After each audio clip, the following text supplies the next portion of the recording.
my name's Dom. Today I want to do a review of Elvis by Elvis Presley. Now this album was released in 1956, just a few months after Elvis's first release, and this is his second album, and it definitely doesn't disappoint because it is right up there with Elvis's first album. A lot of great rock and roll songs, a lot of great ballads. Some of Elvis's most iconic songs are on here, just like his first album. However, the presence of more poppy material is definitely here, but not by much. It is definitely a rock and roll album, and a classic one at that. The same crew returned for this album, just like the first one. You got Scotty Moore on guitar, Elvis on acoustic guitar and vocals, DJ Fontana on drums, and Bill Black on bass. And the production style is the same too. Great rock and roll songs if it's a upbeat rock and roll tune, and a great ballads when it's more of a dumbed down version. There's a beautiful version of a traditional standard song called Old Shep, which actually Elvis performed in his high school talent show, and he won his talent show performing that song. The years fast did roll, old Shep. Love Me Tender, which is one of Elvis's most famous songs, is on here.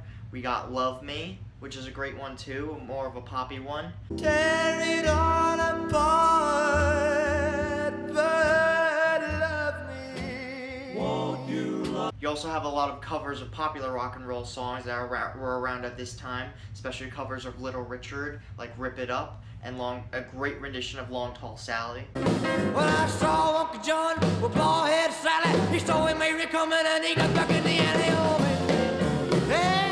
And who can forget Don't Be Cruel and Hound Dog as well.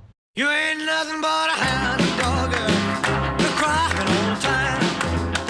You ain't nothing but a hound dog. Now this was at the time where Elvis was a phenom. He was known around the world. He was at the peak of his fame. He was on the Ed Sullivan Show, but at this point he was starting to get a lot more controversy because churches were starting to attack him because he was using a black sound. And he was very controversial because when he got up on stage, he would shake his hips. People would name him Elvis the Pelvis. I guess that's funny now. And on his third television appearance of Ed Sullivan, parents even petitioned to have him shot from only the waist up so that you couldn't see him shaking his hips. This didn't slow him down, however. His fame skyrocketed in spite of this. Maybe not even in spite of it, maybe because of it, because he was creating so much controversy.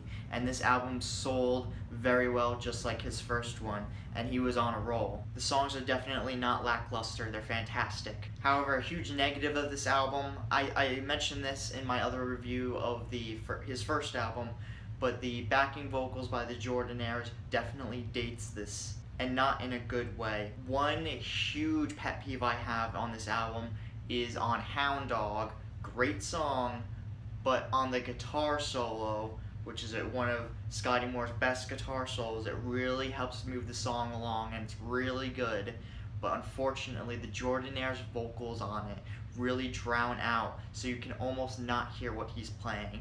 Huge fault on the producer's part for actually mixing the song like that.